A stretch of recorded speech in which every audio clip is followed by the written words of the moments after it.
அன்புமிக்க சகோதர சகோதரிகளே, நம் திருமுழுக்கின் நினைவாக நம் மீது தெளிக்கப்படும் நமது படைப்பாகிய இந்த தண்ணீரை புனிதப்படுத்தி வருமாறு நம் கடவுளாகிய ஆண்டவரை கெஞ்சி மன்றாடுவோமாக.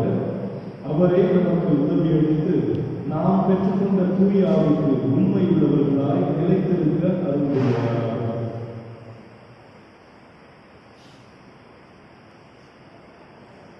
என்றென்றும் உள்ள எல்லாம் இறைவா, வாழ்வின் ஊற்றும் தூய்மையின் தொடக்கமான தண்ணீர் வழியாக மக்கள் புனிதமடைந்து நிலை வாழ்வின் துணையை பெற்றுக் கொள்ள வேண்டும் என்று திருவுளமாகிறே. இந்த தண்ணீரை புனிதப்படுத்தி அருள்வாறு உண்மை வேண்டுகின்றோம். ஆண்டவரே, உமது புனித நாளாகிய இன்று உமது அருள்காவலை பெற விரும்புகின்றோம். வாழ்வு அளிக்கும் உமது அருளின் ஊற்றினை எங்கள் புதுப்பித்தருளும். இந்த தண்ணீரினால் எங்கள் உள்ளங்களையும் உடலையும் தீமை அனைத்திலிருந்து காத்துக்கொள்வீராக. இவ்வாறு நாங்கள் தூய இதயத்துடன் உண்மை அணுகி வரவும் உமது மீட்பை பெற்றுக்கொள்ளவும் தகுதி பெறுவோமாக. எங்கள் ஆண்டவராகிய கிறிஸ்து வழியாக உண்மை மன்றாடுகின்றோம். எல்லாம் வந்த இறைவா, தண்ணீர் வளம் பெற அதை ஒப்பிட வேண்டும் என்று இறைவாக்கினர் எலிசா வழியாக கற்பித்தீர். உமது படைப்புப் பொருளாகிய இந்த உப்பை பரிகிரகத்துடன் புனிதப்படுத்தி அருளவுமை வேண்டுகின்றோம். ஆண்டவரே, உப்பு கலந்த தண்ணீர் தெளிக்கப்படும் இடமெல்லாம் தீயோனின் தாக்குதல் அனைத்தும் தோல்வியுறச் செய்வீராக. உம் தூய ஆவியானவரும் உடனிருந்து எங்களை இடையராது காத்துள்ளாராக. எங்கள் ஆண்டவராகிய கிறிஸ்து வழியாக உம்மை மன்றாடுகின்றோம்.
எல்லாம் வல்ல இறைவன் நம் பாவங்களிலிருந்து நம்மை தூய்மைப்படுத்துவாராக.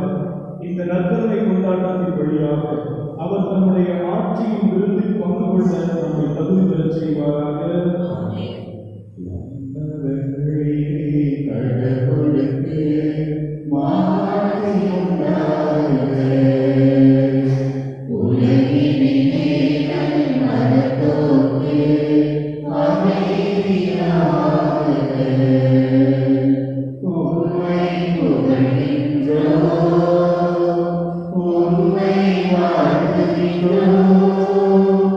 உம்மை ஆராதிக்கிறோம்.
மன்றாடுவோமாக.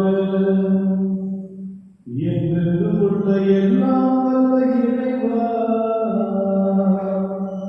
விண்ணிலும் மண்ணிலும் உள்ள அனைத்தையும் ஆண்டு நடத்துகின்றவர் நீரே.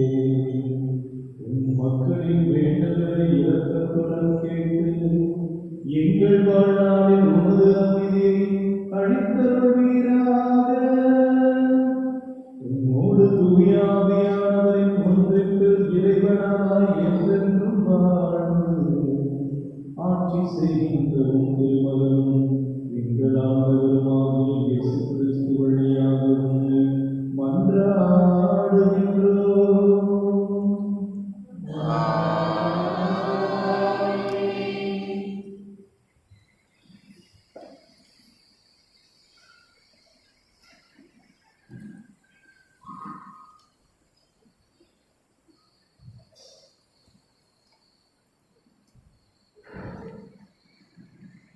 முதல் வாசகம்.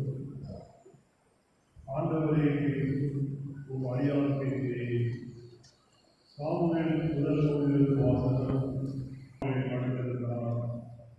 அப்பொழுது ஆண்டவர் சாமுவேல் என்று அழைத்தார். அதற்கு அவன், இதோ அடியே என்று சொல்லி ஏழிடம் ஓடி, இதோ அடியே, என்னை அழைத்தீர்களா என்று கேட்டார். அதற்கு அவர், நான் அழைக்கவில்லை, திரும்பி சென்று படுத்துக் கொள் என்றார். அவனும் சென்று படுத்துக் கொண்டார். ஆண்டவர் மீண்டும் சாமுவேல் என்று அழைக்க, அவன் எழுந்து ஏலியிடம் சென்று, இதோ அடியே, என்னை அழைத்தீர்களா என்று கேட்டார். அவரோ, நான் அழைக்கவில்லை மகனே, சென்று படுத்துக் கொள் என்றார். சாமுவேல் ஆண்டவரை இன்னும் அறியவில்லை. அவனுக்கு ஆண்டவரின் வார்த்தை இன்னும் வெளிப்படுத்தப்படவில்லை. மூன்றாம் முறையாக ஆண்டவர் சாமுவேல் என்று அழைத்தார். அவன் எழுந்து ஏலியிடம் சென்று, இதோ அடியே, என்னை அழைத்தீர்களா என்று கேட்டார். அப்பொழுது சிறுவனை ஆண்டவர் நாம் அழைத்தார் என்று ஏலி தெரிந்து கொண்டார். பின்பு ஏலி சாமுவேலை நோக்கி, சென்று படுத்துக் கொள், உன்னை அவர் மீண்டும் அழைத்தால் அதற்கு நீ, ஆண்டவரே பேசும், உம் அடியார் கேட்கிறேன் என்று பதில் சொல் என்றார். சாமுவேலும் தன் இடத்தில் சென்று படுத்துக் கொண்டார். அப்பொழுது ஆண்டவர் வந்து நின்று, சாமுவேல், சாமுவேல் என்று முன்போல் அழைத்தார். அதற்கு சாமுவேல், பேசும், உம் அடியார் கேட்கிறேன் என்று மறுபடி கூறினார். சாமுவேல் வளர்ந்தான். ஆண்டவர் அவரோடு இருந்தார். சாமுவேலின் வார்த்தை எதையும் அவர் தலையில் விழவிடவில்லை. இது ஆண்டவர் வழங்கும் அருள்வாக்கு.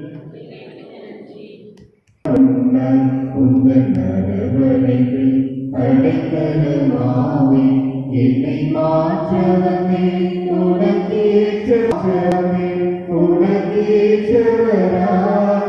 என்னில் பங்கும் என் வாழ்வில் செல்லும் நீ. உன்னை எண்ணி என்னை இழந்து உன்னில் வாழ்ந்திடவே என்னே சரி. பாடும் பறவை கூட்டத்திலே நான் பாடாத இனமாய் வாழ்ந்து வந்தேன். மலர்ந்து மலர் தரும் மலர்களிலே நான் மனமில்லா மலராய் வாழ்ந்து வந்தேன். நீரா மீண்டும் செய்வாயே, நிம்மதி வாழ்வினை வாழவே கொடுப்பாயே. உன்னருமை உணர்ந்தே வாழியாத இயேசுவே உன்னை எண்ணி என்னை இழவி உன்னில் வாழ்ந்திடவே என் நேசரே. வார்த்தையால் பல கோட்டைகளை நான் வானொத்த உயரமாய் எழுப்புகிறே. பல செயலில்லா சிந்தனைகள் பிற வாழ்வுக்கு பயனின்றி போகின்றதே. நான் மாற வேண்டும் நல்ல கனிதரும் மரமா விடுதலை வாழ்வினையே வணங்கியே வாழ வேண்டும். இறைவனின் அரசினை இந்த உலகில் அமைந்திட அர்ப்பணித்த அன்பான இயேசுவே உன்னை எண்ணி என்னை இழந்து உன்னில் வாழ்ந்திடவே என் நேசரே.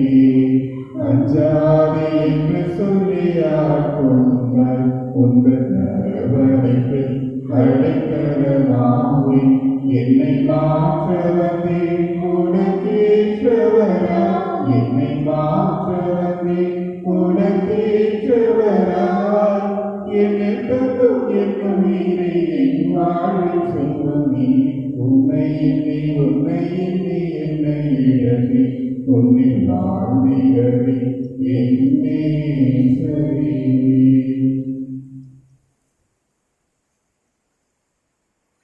வாசகம் அதிகாரம் 6 இறை வார்த்தைகள் 13-15 மற்றும் 17-20 வரை. சகோதர சகோதரிகளே, உடல் பரந்தமைக்கு அல்ல, ஆண்டவருக்கே உரியது. ஆண்டவரும் உடலுக்கே உரியவர். ஆண்டவரை உயிர்த்தெழுதச் செய்த கடவுள் தம் வல்லமையால் நம்மையும் உயிர்த்தெழச் செய்வார். உங்கள் உடல்கள் கிறிஸ்துவின் உறுப்புகள் என்று தெரிகிறதா? ஆண்டவரோடு சேர்ந்திருப்பவர் அவருடன் உள்ளத்தில் ஒன்றியிருக்கிறார். எனவே பரந்தமையை விட்டு விலகுங்கள். மனிதர் செய்யும் எப்பாவமும் உடலுக்கு புறம்பானது. ஆனால் பரந்தமையில் ஈடுபடுவோர் தம் சொந்த உடலுக்கு எதிராகவே பாவம் செய்கின்றனர். உங்கள் உடல் நீங்கள் கடவுளிடம் இருந்து பெற்றுக்கொண்ட தூய ஆவி தங்கும் கோவில் என்று தெரிகிறதா? நீங்கள் உங்களுக்கு உரியவர் அல்ல, கடவுள் உங்களை விலை கொடுத்து மீட்டுள்ளார். எனவே உங்கள் உடலால் கடவுளுக்கு பெருமை சேருங்கள். இது ஆண்டவர் வழங்கும் மறுவாக்கு.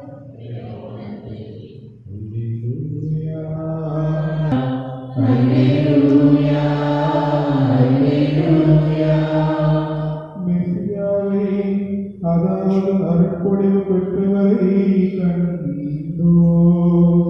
அருளும் உண்மையும் இயேசு கிறிஸ்து வழியாய் வெளிப்பட்டன.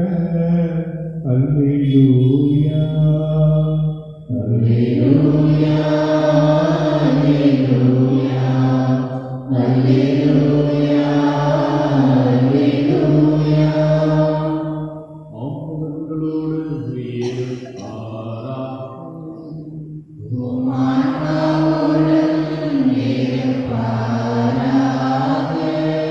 யோவான் எழுதிய தூய நற்செய்தியிலிருந்து வாசகம்.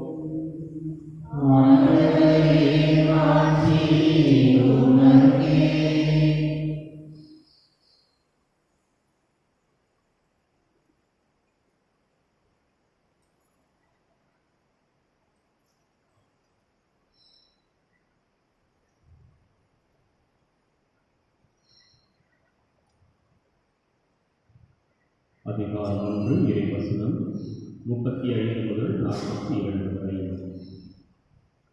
யோவான் தம் சீடர் இருவருடன் நின்று கொண்டிருந்தார். இயேசு அப்பக்கம் நடந்து சென்று கொண்டிருந்தார்.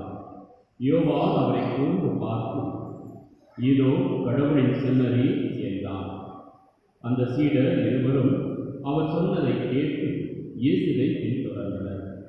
இயேசு திரும்பி பார்த்து அவர்கள் தம்மை பின்தொடர்வதைக் கண்டு, என்ன தேடுகிறீர்கள் என்று அவர்களிடம் கேட்டார். அவர்கள், ரவி, நீர் எங்கே தங்கி இருக்கிறீர் என்று கேட்டார்கள். அவர் அவர்களிடம், வந்து பாருங்கள் என்றார். அவர்களும் சென்று அவர் தங்கியிருந்த இடத்தை பார்த்தார்கள். அப்போது ஏறக்குறைய மாலை 4 மணி. அன்று அவர்கள் அவரோடு தங்கினார்கள். யோவான் சொன்னதை கேட்டு இயேசுவை பின்தொடர்ந்த இருவருள் அந்திரேயா ஒருவர். அவர் சீமோன் பேதுருவின் சகோதரர். அவர் போய் முதலில் தம் சகோதரரான சீமோனை பார்த்து, மெசியாவை கண்டோம் என்றார். மெசியா என்றால் அருள்படைவு பெற்றவர் என்பது பொருள். பின்பு அவர் சீமோனை இயேசுவிடம் அழைத்து வந்தார். இயேசு அவரை கூர்ந்து பார்த்து, நீ யோவானின் மகன் சீமோன், இனி கேபா எனப்படுவாய் என்றார். கேபா என்றால் பாறை என்பது பொருள்.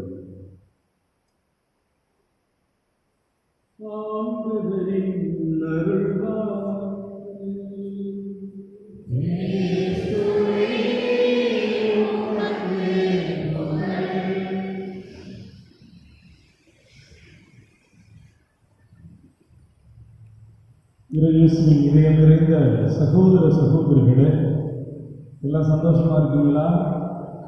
சத்தத்தை காணுமே. நான் ரொம்ப மகிழ்ச்சியாக இருக்கிறேன், சந்தோஷமாக இருக்கேன். உங்களெல்லாம் பார்த்ததில் பெரும் மகிழ்ச்சி. ஆண்டவருக்கு நன்றி. இந்த இடத்துல உங்களுக்காக ஒரு நன்றி திருப்பலி. கடவுள் என்னையும் இங்கே 6 மாதம் பக்குவப்படுத்தி இருக்கிறார். உங்கள் மூலமாகவும் இங்கே உள்ள அனைவர் மூலமாகவும் பல பாடங்களை என் வாழ்க்கைக்கு கற்றுக்கொண்டேன். அதற்காக இறைவனுக்கு நன்றி சொல்கிறேன். பிரியமானவர்களே, இன்றைய நற்செய்தி வாசகத்தை தெளிவாக கேட்டீர்கள். இயேசு ஏற்கனவே திருமுழுக்கு வாங்கிட்டார். இன்னைக்கு இயேசு திருமுழுக்கு வாங்கின நிகழ்வை சொல்லவில்லை. இயேசு ஏற்கனவே திருமுழுக்கு வாங்கிட்டாரு. ஆனால் யோவான் அதே வேலையை செய்து கொண்டிருக்கிறார். யோர்தான் நதிக்கரையிலே யோவான் அதே வேலையை செய்து கொண்டிருக்கிறார். அந்த பக்கமாக இயேசு நடந்து சென்று கொண்டிருக்கிறார். அப்பொழுது யோவான் என்ன செய்கிறார்? சொல்லுங்க பாப்பா. இயேசுவை எப்படி என்ன பண்றாரு? இல்லை, அதுக்கு முன்னாடியே ஒரு நிகழ்வு நடக்குது. அதுதான் ரொம்ப இம்பார்ட்டன்ட். யோவான் இயேசுவை கூர்ந்து பார்த்தார். எப்படி பார்த்தார்? கூர்ந்து பார்த்தார். யாராங்க அங்கே போகிறது? செபஸ்தியாரா? ஆர்க்க மரியா அங்கே போகிறது? கூர்ந்து பார்க்குறாங்கல்ல. அதுக்கப்புறம் தான் கண்டுபிடிக்கிறாங்க, ஓஹோ இதுதான் ஆரோக்கியமேரி, இதுதான் செபஸ்தியார். கூர்ந்து கவனித்தார். யாரு? யோவான் இயேசுவை கூர்ந்து கவனித்தார். அப்பொழுது தன் சீடர்களை பார்த்து என்ன சொல்றாரு? இதோ கடவுளின் ஆட்டுக்குட்டி, இதோ செம்மறி திருவையாகிய கிறிஸ்து, இவரே உலகின் பாவங்களை போக்குகின்றவர். இன்னைக்கு நம்ம தியானிக்க போறது ஒன்றே ஒன்றுதான். இந்த செம்மறி ஆட்டுக்குட்டியை மட்டும் தியானிப்போம். ஏன் யோவான் இந்த செம்மறி ஆட்டுக்குட்டியை இயேசுவோடு ஒப்பிட வேண்டும்? பாருங்க, இயேசு முதலாக அன்னைக்கு தான் தன்னுடைய பணிவாழ்வை தொடங்க போறார். ஏற்கனவே இயேசு திறந்து விட்டார். அவருடைய 30 வருடம் எப்படி கடந்து போனது என்று விவிலியம் நமக்கு குறிப்பிடவில்லை. தொலைந்து போன இயேசுவை ஆலயத்தில் கண்டதோடு அவருடைய குழந்தை பருவம் முடிந்து போனது. தட்டத்துக்கு எங்கடா போனேன், 3 நாளாக தேடிட்டு இருந்தோம், ஆளை கண்டுபிடிக்க முடியலை, ஒழுங்காக வீட்டுக்கு வா அப்படின்னு சொல்லும்போது இயேசுவினுடைய குழந்தை பருவம் எப்படி இருந்தது என்று நற்செய்தியாளர் 2 வரிகளில் சொல்கிறார். இயேசு வளர வளர ஞானத்திலும் அறிவிலும் உடல் வளர்ச்சியிலும் மிகுந்து கடவுளுக்கும் மனிதருக்கும் கீழ்ப்படிந்து இருந்தார். அவருடைய குழந்தை பருவம் எவ்வளோ அழகாக இருக்கு. நாம் பிள்ளைகளை வீட்டில் வளர்க்கிறோம். வளர வளர புசு புசு புசு புசுன்னு போவாங்க. என் உள்ள சாப்பிடவே மாட்டேங்குது, அதுக்கு சாப்பாடாக கொடுத்துட்டு இருக்கீங்க. வளர வளர ஞானத்திலும் அறிவிலும் உடல் வளர்ச்சியிலும் கடவுளுக்கும் மனிதனுக்கும் கீழ்ப்படிந்த பிள்ளையாக அன்னை மரியாளும் இயேசுவும் வளர்த்தார்கள். இப்படித்தான் இயேசுவினுடைய குழந்தை பருவம் முடிந்தது. அதுக்கப்புறம் அவர் என்ன செஞ்சாருன்னு தெரியல. ஆனால் அதுக்கப்புறம் 30வது வயது திருமுழுக்கு பெற வருகிறார். ஏற்கனவே திருமுழுக்கு பெற்றுவிட்டார், சென்று கொண்டிருக்கிறார். யோவானும் அவரை கூர்ந்து பார்த்து, இதோ கடவுளின் ஆட்டுக்குட்டி. விவிலியத்தில் நிறைய விலங்குகள் நாம் படித்திருக்கலாம். இயேசு எருசலேமுக்கு செல்வதற்கு முன்பாக எதில் போனார்? குதிரையின் மீதா? கழுதை குட்டியின் மீது. அப்போ யோவான் என்ன சொல்லியிருக்கலாம்? இதோ கடவுளின் கழுதை குட்டி அப்படின்னு சொல்லியிருக்கலாம்ல யோவான். அப்படி இல்லைன்னா இன்னும் நிறைய குதிரையெல்லாம் படை வீரர்கள்லாம் நிறைய பயன்படுத்தலாம். குதிரை நல்லா ஃபாஸ்ட்டாக ஓடக்கூடியது.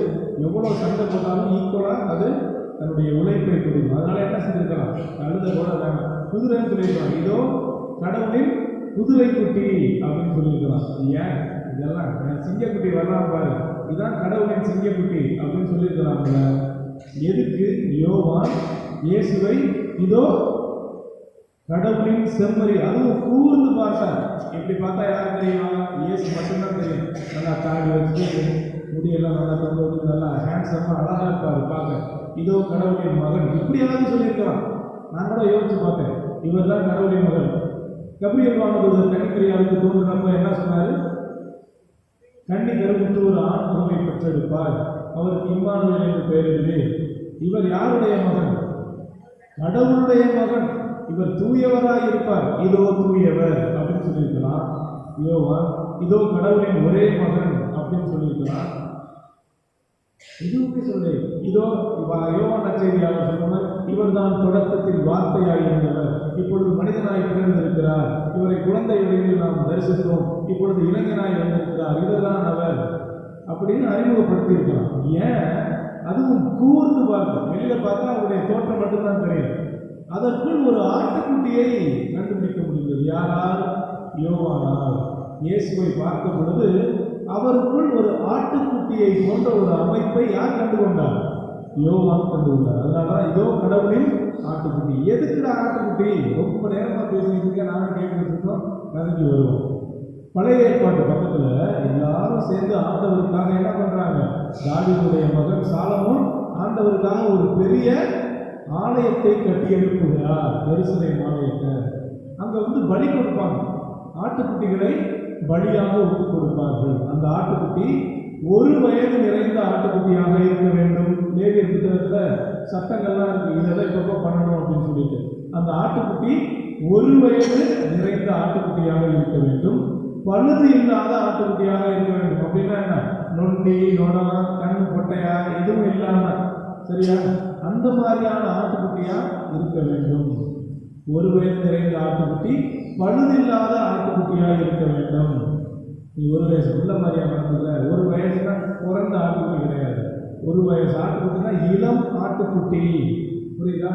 1 வயசு உள்ள மாதிரியா நீ நடந்ததுல, நீ பண்றது ஃபுல்லா பாவமா இருக்கும். நம்ம பங்கு சாமியா இருக்கிறதுல பண்ணியிருப்பாரு.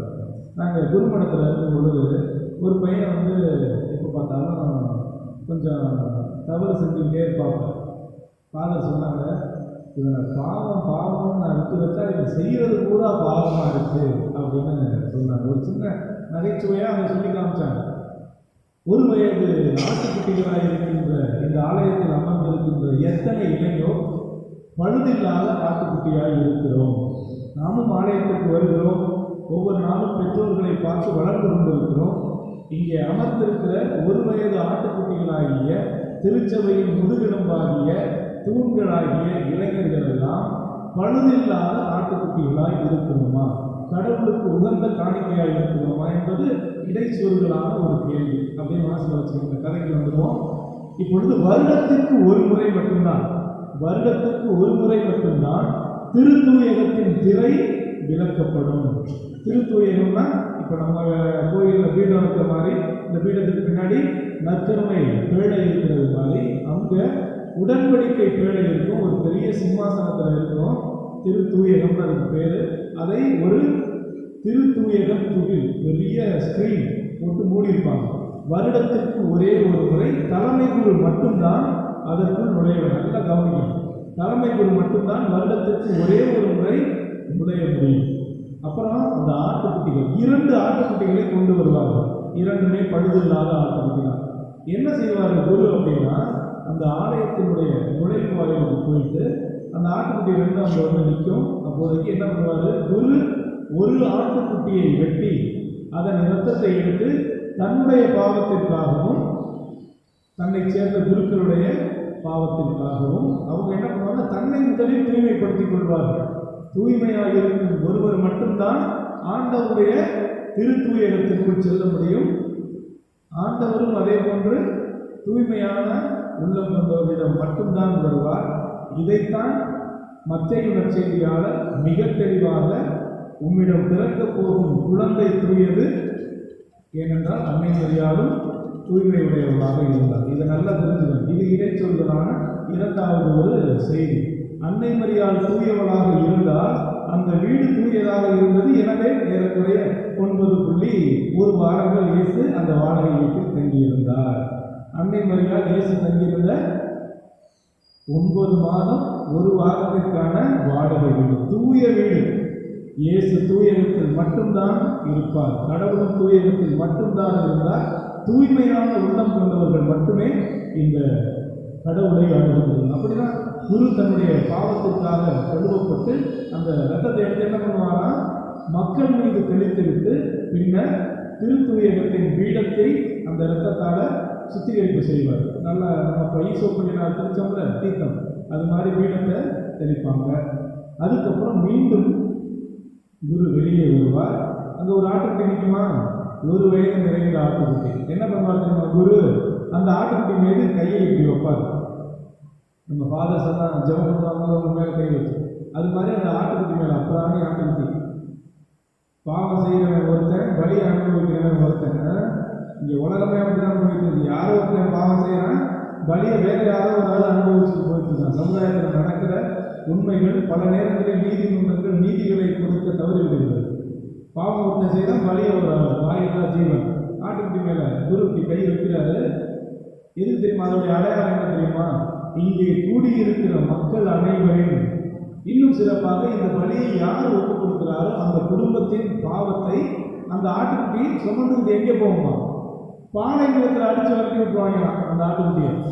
அது என்ன பண்ணும், பாலை நிலத்துக்கு போகும். பாலை நிலத்தில் தண்ணி இருக்கா குடிக்கிறதுக்கு இல்லை. ஒரு மாதிரி கொடூரமான விலங்குகளால் அது அடித்து கொன்று உண்ணப்படும் என்பது நம்பிக்கை.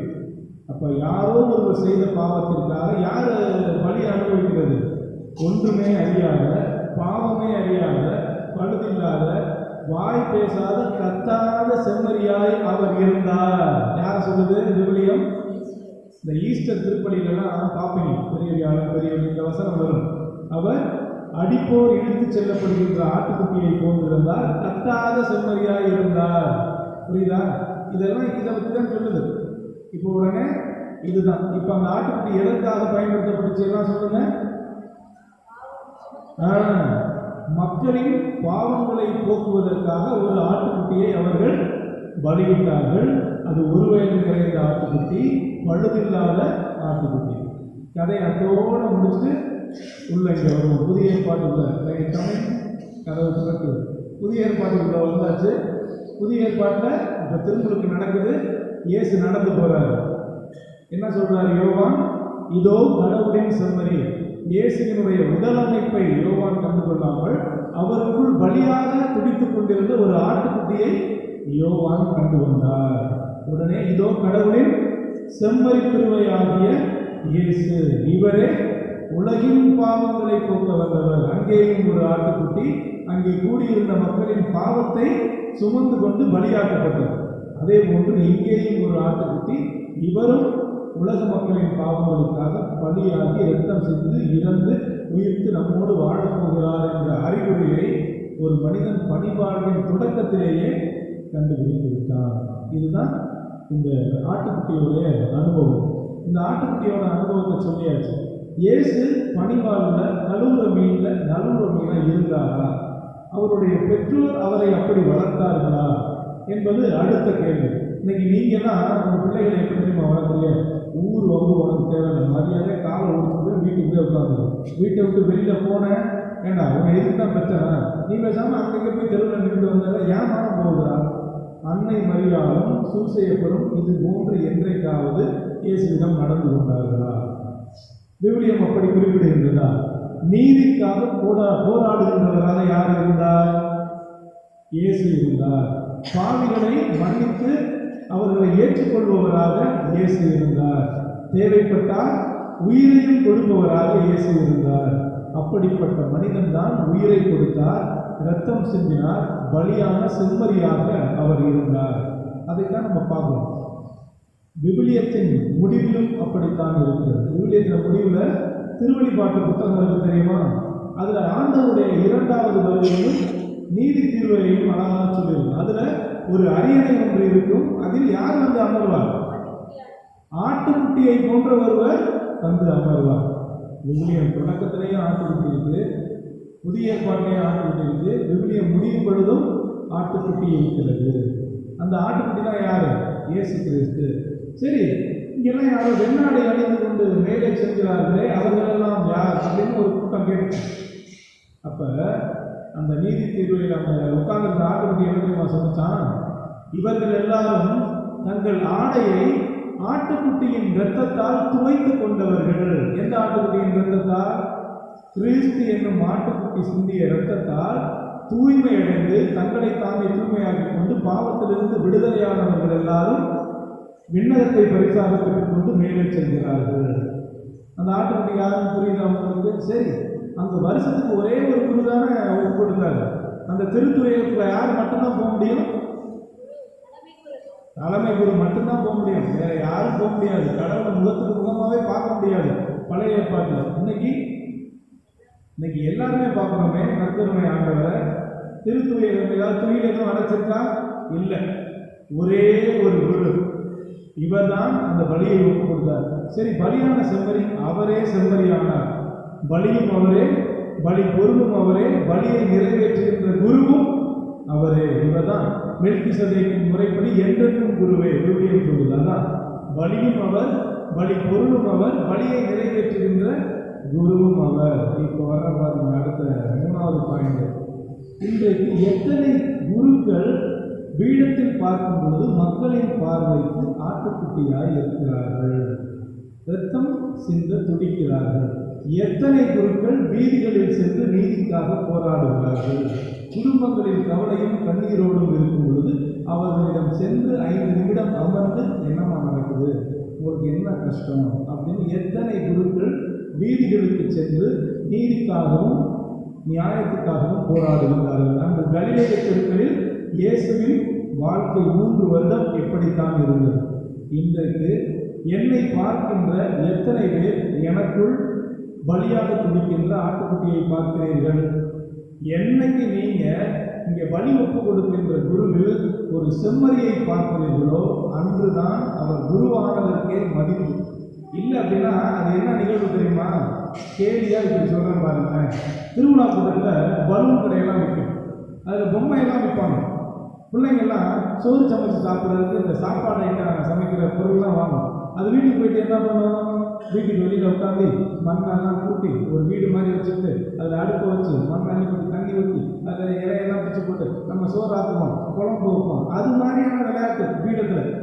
ஒரு குரு வெறுமனே அப்பத்தை பிட்டு ரசத்தை தூக்கி ஆண்டவரின் உடல் ஆண்டவரின் ரத்தம் அப்படின்னு சொல்றது தான் என்னுடைய பணி, இதுதான் என்னுடைய வேலை, இதுதான் பலி நிறைவேற்றுகின்றதுன்னு முடிச்சாருன்னா அந்த குழந்தைகள் விளையாடுகின்றது தெரியுமா? அதுக்கும் இங்கே நிறைவேற்றுகின்ற குருவுக்கும் ஒரு வித்தியாசமும் கிடையாது.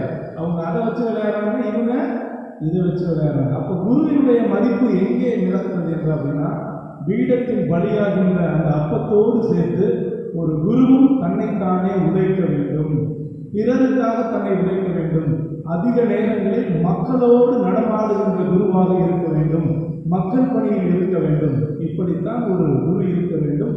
அப்படி இருந்தால் மட்டும்தான் அந்த குருவில் உங்கள் கண்கள் யாரை காண முடியும்? பலியாக துடிக்கின்ற அந்த செம்மறி ஆட்டுக்குட்டியை காண முடியும். இது குருக்களோட முடிஞ்சு போச்சா? கன்னியர்களுக்கு இல்லையா? ஏங்க, அன்னைக்கு ஒரு அம்மா ட்ரெயினில் போயிட்டு இருந்துச்சு, கல்கத்தா சாலையில் போயிட்டு இருந்தாங்க. ஒரு அம்மா ஜன்னல் வழியாக பார்க்கும்போது அங்கே தொழுநோயாளர்கள், அனாதைகள், குழந்தைகள் இதெல்லாம் பார்த்தோன்னே சிஸ்டராக இருக்கிறது வெறுமனே இந்த உடுப்பை போட்டுக்கிறதாங்க.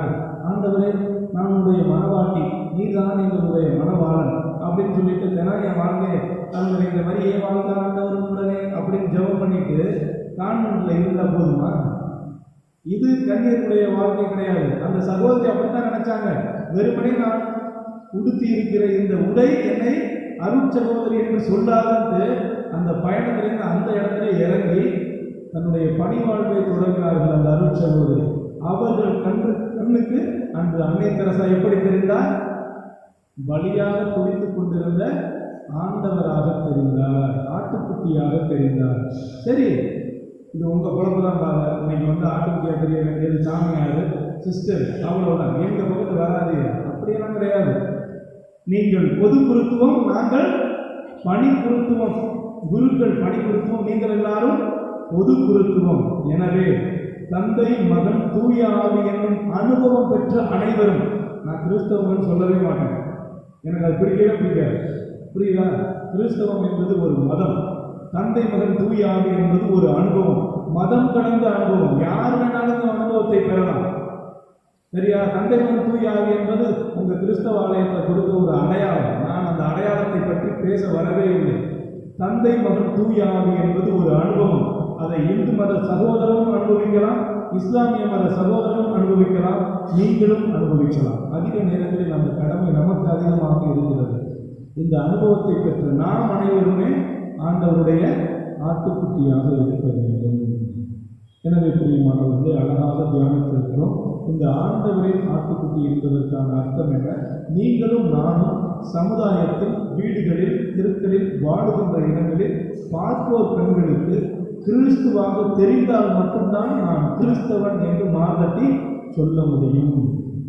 அவ்வாறு நமது வாழ்க்கை, வார்த்தை அமையவில்லை என்றால் ஆட்டுக்குட்டியாக தான் இருக்கும். இங்கே உதைகின்ற அப்பமாகத்தான் இருக்கும், திராட்சை ரசமாகத்தான் இருக்கும். நாமும் வெறுமனே கிறிஸ்துவின் சரீரம் ஆமென், வெறுமனே பொழுதுபோக்காக மாறிவிடும் இந்த பலி என்று நிறைவு பெறும். இன்றைய கற்றுக்கொள்வோம். உண்மையான ஆட்டுக்குட்டியாய் மாறுவதற்கு நம்மை தகுதிப்படுத்திக் கொள்வோம். நமக்கு முன்பாக ஒரு ஆட்டுக்குட்டி பலியாக இருக்கிறது. அவர் மட்டும்தான் நமது வாழ்க்கைக்கு எடுத்துக்காட்டு, வேறு யாரும் தெரியவில்லை. மானிடரை நம்புவதை விட ஆண்டவரை நம்புவதே மேல். ஆமென்.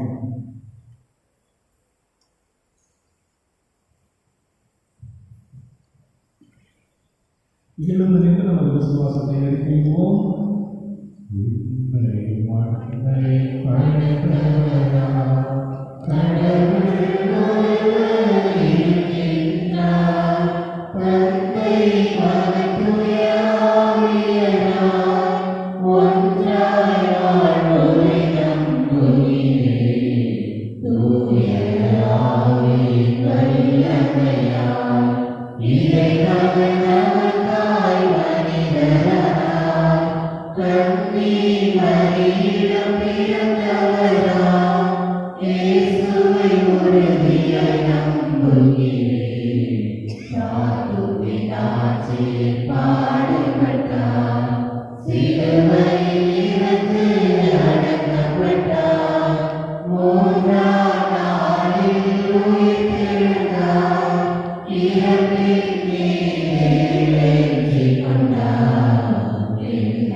கண்ணை படைத்தவர் காணாதிருப்பாரோ, செவியை படைத்தவர் கேளாதிருப்பாரோ. நம் கண்ணீரையும் கண்களையும் காண முடியாதவாறு ஆண்டவரின் விழிகளும் விழிமற்றி போகவில்லை, காதுகளும் மந்தமாகவில்லை. எனவே கேட்போம். இறைமகன் இயேசுவே, இதோ கடவுளின் ஆட்டுக்குட்டி என உம்மை அறிமுகப்படுத்திய யோவானை போன்று உம்மை மக்களுக்கு அறிமுகப்படுத்தி உம் பாதையில் நடப்பிக்கும் திரு அவையின் தலைவர்கள் தங்களை தாழ்த்தி மக்களை உம் பாதையில் தங்கள் வாக்காலும் வாழ்வாலும் வழிநடத்திடும் ஞானத்தையும் ஆற்றலையும் அவர்கள் மீது நீர் அபரிமிதமாக பொழிந்திட வேண்டும் என்று ஆண்டவரே உம்மை மன்றாடுகின்றோம். வந்து பாருங்கள் என்று எங்களுக்கு அழைப்பு விடுக்கும் அன்பு இயேசுவே, இதோ திருமுகம் காண வந்து கூடியுள்ள எங்கள் குற்றக்குறைகளை பாராமல் உமது ஆசிரியரை பெற்றவர்களாக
முன்னரே அதை பெற்றுக்கொண்டீர்கள் என்ற நம்பிக்கையோடு இருங்கள் என்று சொன்ன தந்தையே, நாங்கள் அனைவரும் எங்களுடைய விருப்பங்களை வார்த்தைகளாக படித்திருக்கிறோம். உமக்கு விருப்பமானால், உமக்கு சித்தமானால் இவற்றை எங்களுக்கு பெற்றுத்தாரும். இந்த மன்றாட்டுக்களை எல்லாம் எங்கள் ஆண்டவராகிய கிறிஸ்து வழியாக பெற்றோம் நல்ல பிதாவே. ஆமென்.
அன்புமிக்க சகோதர சகோதரிகளே, என்னுடையதும் உங்களுடையதுமான இந்த படி எல்லாம் நல்ல இறைவனுக்கு ஏற்றதாகும்படி செவியுங்கள்.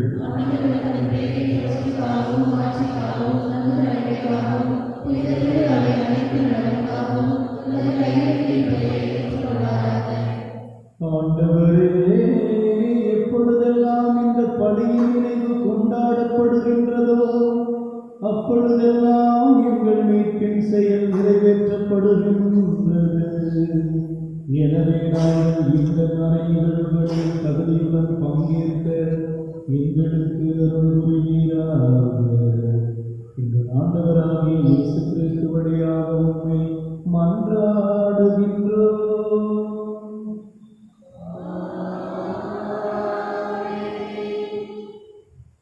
ஆண்டவர் உங்களோடு இருப்பாராக.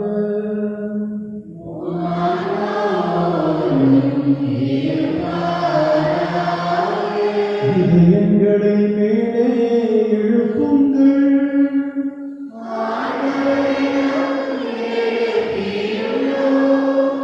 நம் இறைவனாகிய ஆண்டவருக்கு நன்றி கூறுவோம்.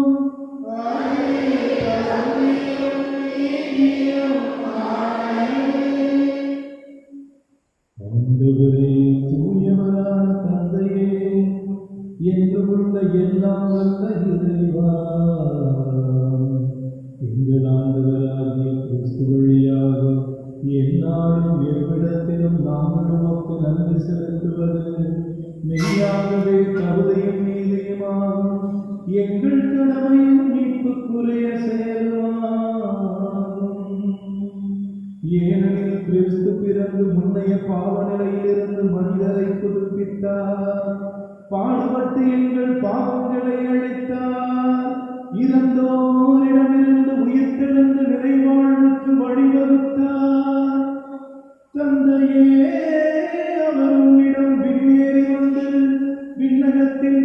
கரங்களை திறந்து வைத்தார்.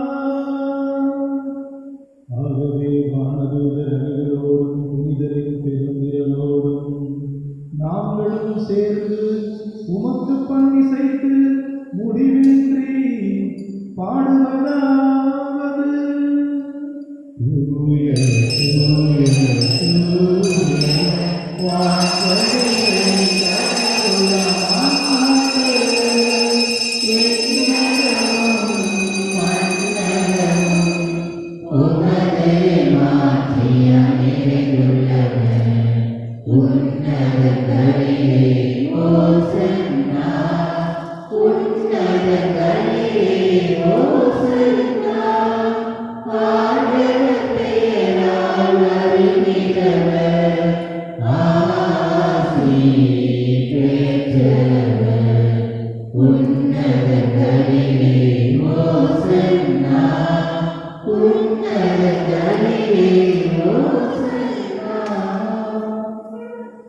ஆண்டவரே, நீர் மெய்யாகவே தூயவர், தூய்மை அனைத்திற்கும் ஊற்று.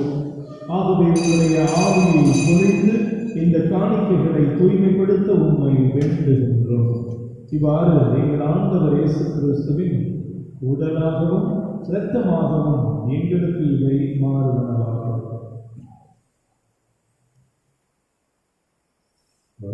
பாடுபடுவன் கணிந்து தம்மை கையளித்த போது அப்பத்தை எடுத்து நன்றி செலுத்தி அதை பிட்டு தம் சீடருக்கு அழைத்து அவர் கூறியதாவது: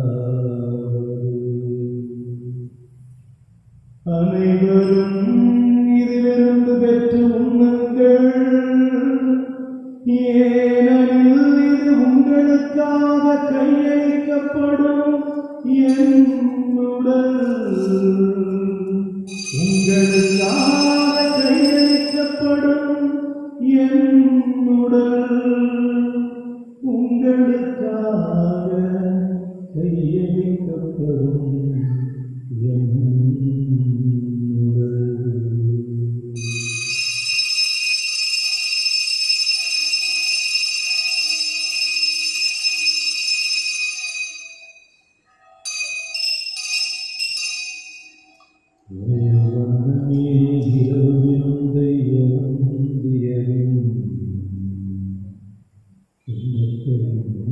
எடுத்து மீண்டும் உமக்கு நன்றி கூறி தம் சீடருக்கு அளித்து அவர் கூறியதாவது: அனைவரும் இதிலிருந்து பெற்று பருகுங்கள், ஏனெனில் இது புதிய நிலையான உடன்படிக்கைக்குரிய என் இரத்தத்தின் கிண்ணம்.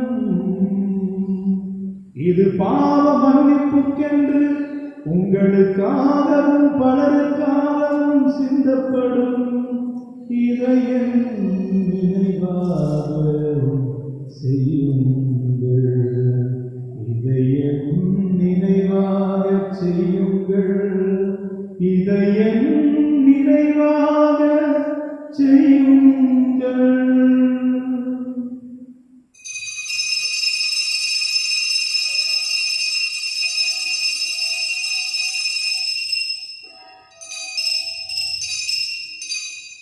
நம்பிக்கையின் மறைபொருள்.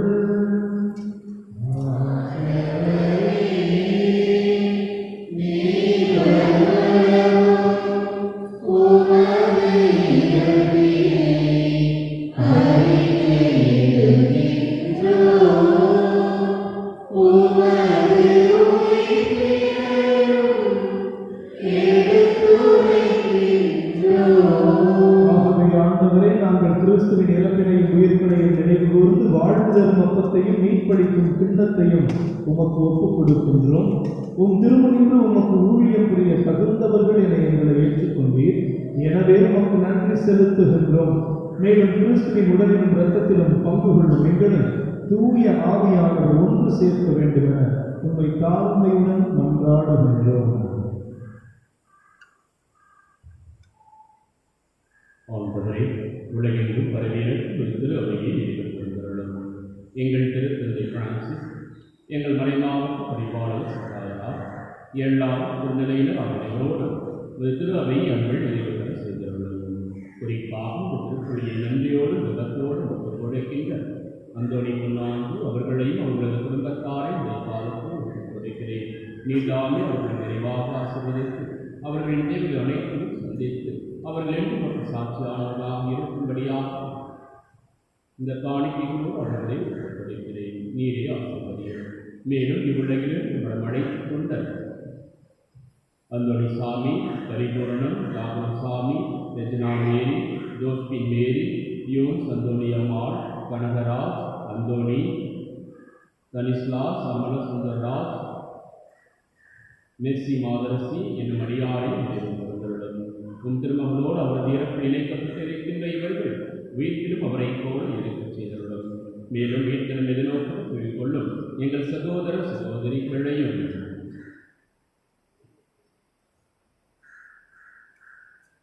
இறந்தோர் அனைவரையும்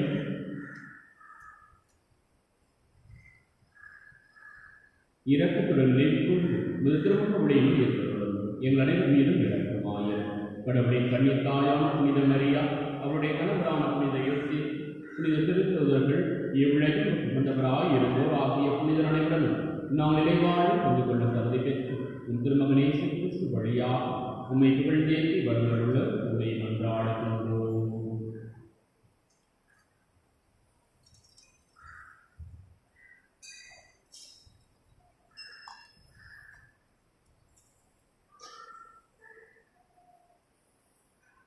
இவர் வழியாக இவரில் எல்லாம் வல்ல இறைவனாகிய தந்தையே, தூய ஆவியானவரின் ஒன்றித்து எல்லா புகழும் மாற்றியும் என்றென்றும் உமக்கு உரியதே.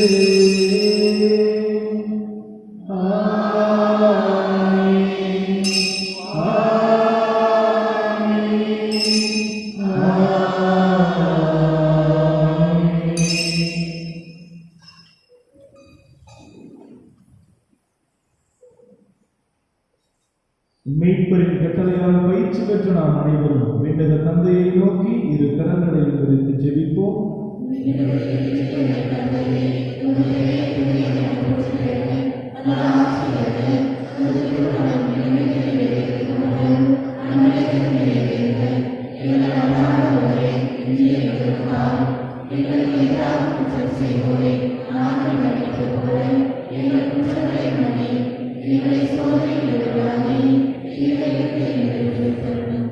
ஆண்டவரே, தீமை அனைத்திலுமிருந்து எங்களை விடுவித்து எங்கள் வாழ்நாளின் அமைதியை கண்டுணர்ந்த உம்மை மன்றாடுகின்றோம். உமது இரக்கத்தின் உதவியால் நாங்கள் பாவத்திலிருந்து எப்போதும் விடுதலை பெற்று யாதொரு கலக்கமும் இன்றி நலமாய் இருப்போமாக. நாங்கள் எதிர்நோக்கி இருக்கும் பேரின்பத்திற்காகவும் என் மீட்பராகிய இயேசு கிறிஸ்துவின் வருகைக்காகவும் காத்திருக்கின்றோம். ஆண்டவரே இயேசு கிறிஸ்துவே, அமைதியை உங்களுக்கு விட்டுச் செல்கிறேன், என் அமைதியையே உங்களுக்கு அளிக்கிறேன் என்று உம்முடைய திருத்தூதர்களுக்கு மொழிந்தீரே.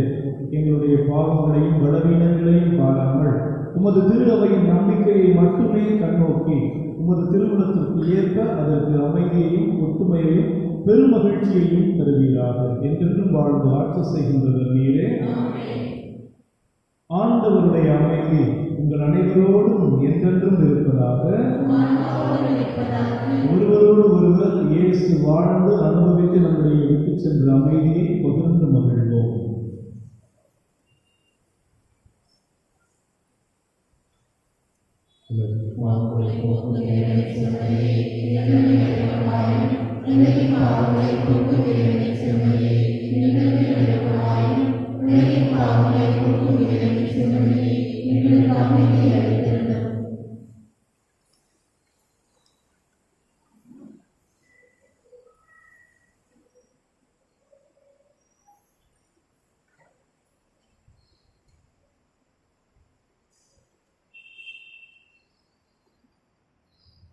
இதோ இறைவனின் செம்மறி, இதோ உலகின் பாவங்களை போக்குகின்றவர்.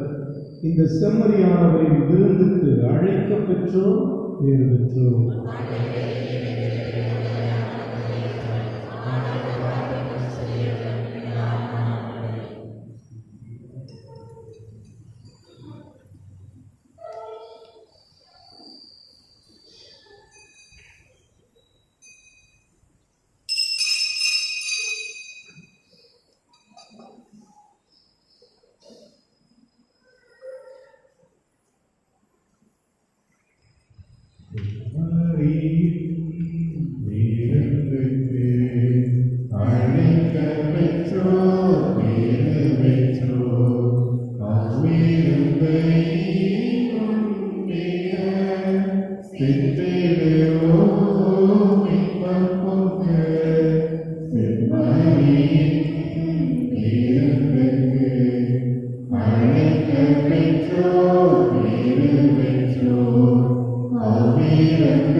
திருமணமுறை முன்னறிவிப்பு.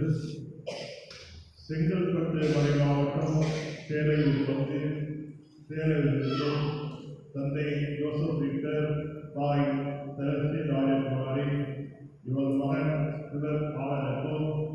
தஞ்சை மறை மாவட்டம் நாகப்பட்டினம் பங்கு நாகப்பட்டினத்தில் இருக்கும் தந்தை மரிய லூயிஸ், தாய் மரிய செல்லா, இவர் மகள் ஜாஸ்மிக்கும் திருமணம் நடைபெறுவதால் இது மூன்றாவது முறை உறவு அந்நியம்.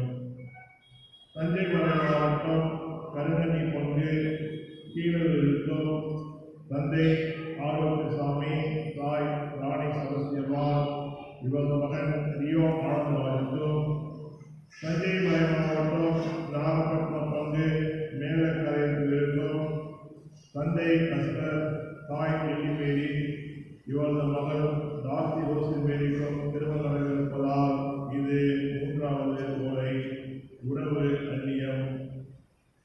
பாண்டி கடலூர் மறை மாவட்டம் தென்னங்குடி பங்கு தமிழங்குடியில் இருக்கும் தந்தை செபஸ்டின் தாய் ஆரோக்கியமேரி இவரது மகன் விக்டர் ராஜேஷும் தஞ்சை மறை மாவட்டம் நாகப்பட்டினம் பங்கு நாகப்பட்டினத்தில் இருக்கும் தந்தை யூதுசாமி தாய் ஜான்சி ராணி இவரது மகள் பெனி பிரின்சிக்கும் திருமணம் நடைபெறுவதால் இது இரண்டாவது ஓலை. உறவு அந்நியம்.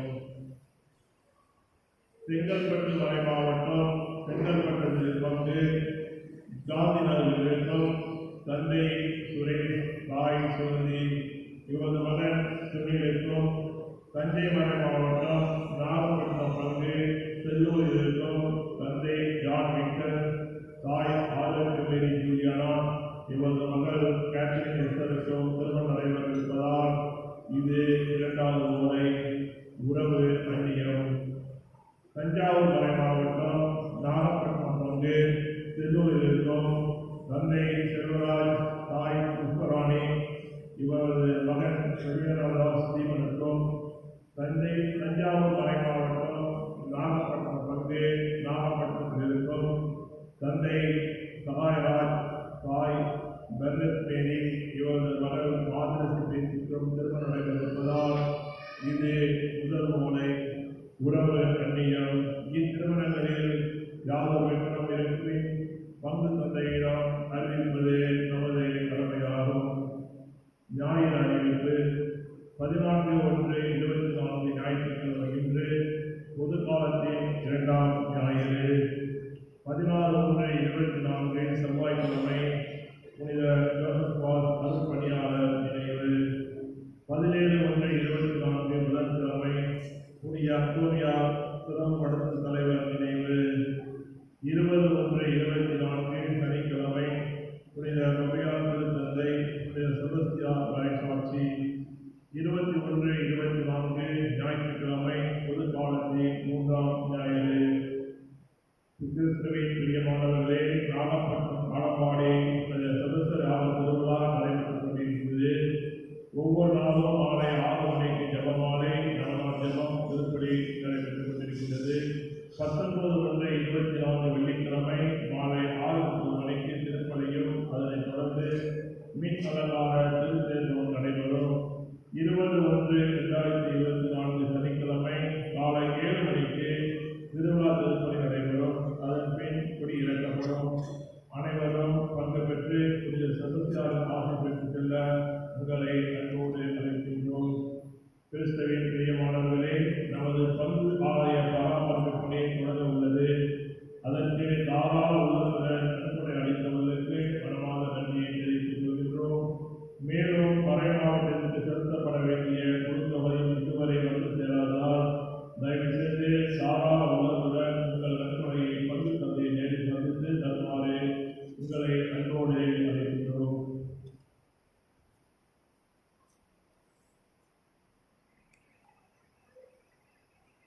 என் கண் முன்னே நீர் எனக்கு ஒரு விருந்தினை ஏற்பாடு செய்து நிலம் வழிகின்றது எனது பாட்டிலும் எத்துணை மேன்மையானது. நன்றி கூறி மன்றாடுவோமாக. ஆண்டவரே, உமது அன்பினாலே எங்கள் மீது பொழிந்தருளும். இவ்வாறு ஒரே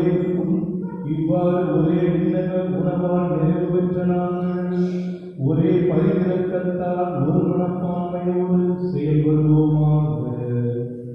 எங்கள் ஆண்டவராகிய கிறிஸ்து வழியாக உம்மை மன்றாடுகின்றோம்.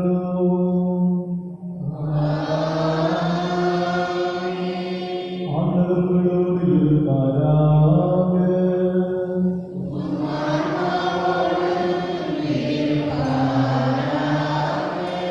எல்லாம் வல்ல இறைவன் தந்தை மகன் தூயாவியானவர் உங்கள் ஒவ்வொருவரையும் நிறைவாக ஆசீர்வதிப்பாராக.